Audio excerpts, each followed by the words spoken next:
Well, many of us did not believe Russia was going to invade Ukraine. Obviously, we got this one wrong. But for many years, people from policy experts to world leaders have been warning that the West's NATO expansion towards Ukraine would result in exactly what's happening now, Russia resorting to force to keep Ukraine out of NATO. Here's Mikhail Gorbachev in April of 1997 speaking to members of Congress, warning them about the planned expansion of NATO. And I'm not persuaded by the assurances that we hear that Russia has nothing to worry about. Нельзя унижать народ, нацию, и нельзя рассчитывать, что это так пройдет все. You may not humiliate a nation, a people, and think that it'll have no consequences. Ну и другое, это что уже, новая стратегия? So my question is this a new strategy? Говорят, нет. It was Gorbachev who Bush Sr. made the assurances to that NATO wouldn't expand. So when he talks about being humiliated, it's likely also personal. But just stop for a moment and think. This was 1997, 25 years ago. We've been aggressively expanding NATO for over 2 decades before Russia ultimately snapped. Another warning came in 2010. Here's Russian historian and NYU professor Stephen F. Cohen speaking at Carnegie Mellon.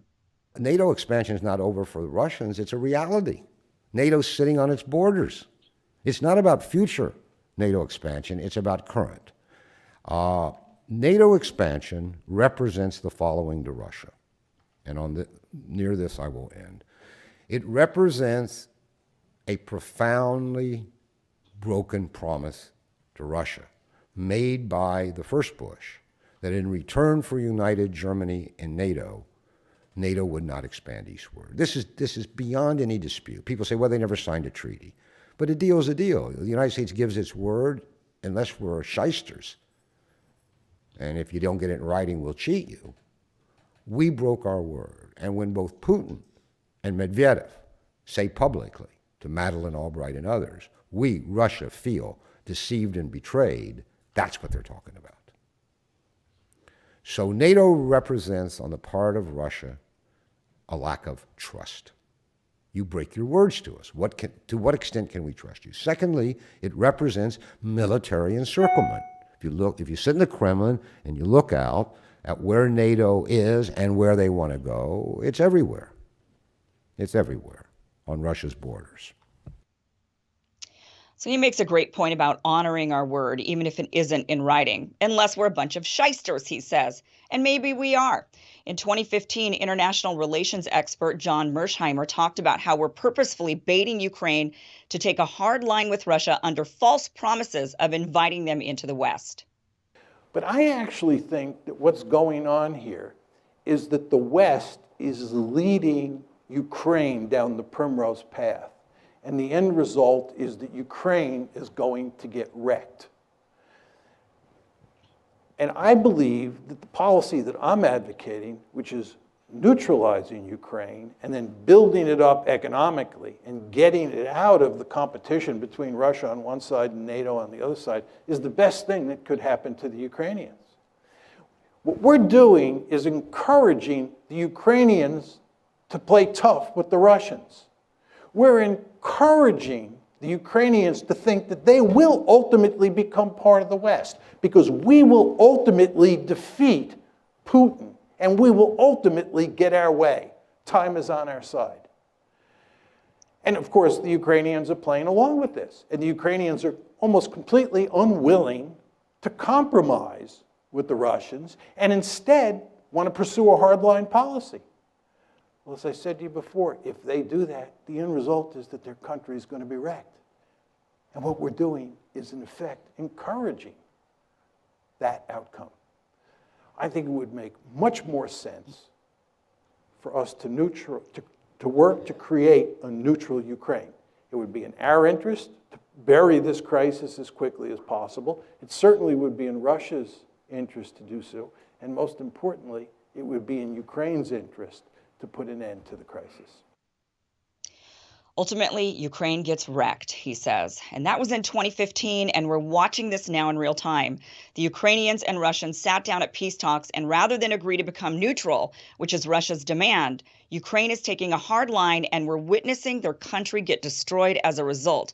And now it's likely the country will be split in two or possibly three the further Ukraine goes into the conflict, unwilling to negotiate. Yesterday in Biden's State of the Union address, he said, quote, "The NATO alliance was created to secure peace and stability in Europe after World War II." But I got to admit, it's not feeling like it. Biden also said Putin had rejected repeated efforts at diplomacy, but many of us are wondering what those diplomacy attempts were. Russia has been clear for nearly 3 decades now. No NATO on their borders. They've said it over and over and over again, and yet we've continued to expand. We've expanded NATO and invaded and occupied various areas of the Middle East. Europe has created a union of member nations, and yet all the while we've been accusing Russia of wanting to reestablish the USSR. We've even put missiles up to their border in our NATO member states as a response. And now we're all in danger, not just Ukrainians, of an all-out nuclear war because our leaders continue to refuse to back down. The irony is, when Russia annexed Crimea and when Assad was accused of gassing his own people, American neocons were upset Obama had set a red line, but refused to actually do anything about it when it was crossed. Those same neocons are shocked Putin actually said arming Ukraine is a red line and meant it. He wasn't bluffing, and he's not going to back down. The Russians have told us this would happen for decades now. I see many people saying it shouldn't be up to us or Russia if Ukraine joins NATO, that each country should be allowed to decide for themselves. But it doesn't work like that. NATO isn't a right. It's a club. It's an agreement that if one nation is invaded, the others will come to their collective defense. We should be allowed to choose who we want to rush to the defense of and who we think will be valuable in our defense when needed. The point of NATO is safety in numbers, but if adding a member makes the entire group unsafe, it defeats the point. But honestly, this entire situation with Ukraine and the US's unwillingness to militarily defend Ukraine because we don't want a nuclear war with Russia, which I agree with, calls into question the entire point to NATO. NATO was formed specifically to go to war with the Soviets. But if we're unwilling to go to war with them because it's a complete danger, then what is the actual purpose of NATO? But ultimately, my point is, the dog barked and barked and growled and growled. People even pointed year after year that the dog is growling and dangerous, yet we kept taunting the dog, and now the dog is attacking. And we're sitting here acting shocked, claiming that there was no provocation on our end. So, look, it's terrible what is happening in Ukraine, absolutely atrocious. John Mersheimer was right, though. That was 7 years ago when he said, we're telling them to go do this. We're giving them this we're emboldening Ukraine to make them feel like they can go and confront Russia. And now you've got Zelensky begging, right? Just begging to be admitted into the EU, asking, we need a no-fly zone. So basically help us go to war with Russia on our behalf, begging for this. Let us into the West. Let us into your world. And then you've got Biden almost insultingly yesterday at the State of the Union address saying, we're not going to go into Ukraine. We're not going to battle Russia, but NATO, we're going to protect our NATO nations. And if there's any sort of provocation on our NATO nations, then we're going to use the full force of NATO to counter it, which we don't even know. Like I said, we've never actually gone to war with the Soviets head on or with Russia head on. Right now, we don't want to. We're looking at it like, oh my, that would be nuclear annihilate, for everybody, the world. So would we really, if push came to shove, would we actually go to the defense? To what level would we actually do? It's a game of chicken right now. So, this is a disaster. But the biggest issue is our unwillingness as a nation to put aside our exceptionalism and to sit here and think we do no wrong. We are America. We do no wrong. And the Australian former prime minister actually said the same thing. He was saying America, she wants to rule the world and she thinks that she can do no wrong. And in the end, it's going to cause us problems. He was talking about Australia. And so we need to maybe kind of distance ourselves from this. And you've got Putin he was at the St. Petersburg International Economic Forum in 2016, looking very, very frustrated, speaking and saying, I don't know how to get through to you people anymore. We've said this over and over and over again. You guys are lying to us when you say that you're putting missiles right up to our border and you're telling us we have nothing to worry about, that it's all about Iran. That you're just trying to defend against Iran. And he's like, you're lying to us and we know it. So what do we do now? This is the big question. What do we do now? And why Our government works for us. We have to remember they're our government. They're doing this on our behalf. They're putting us in danger.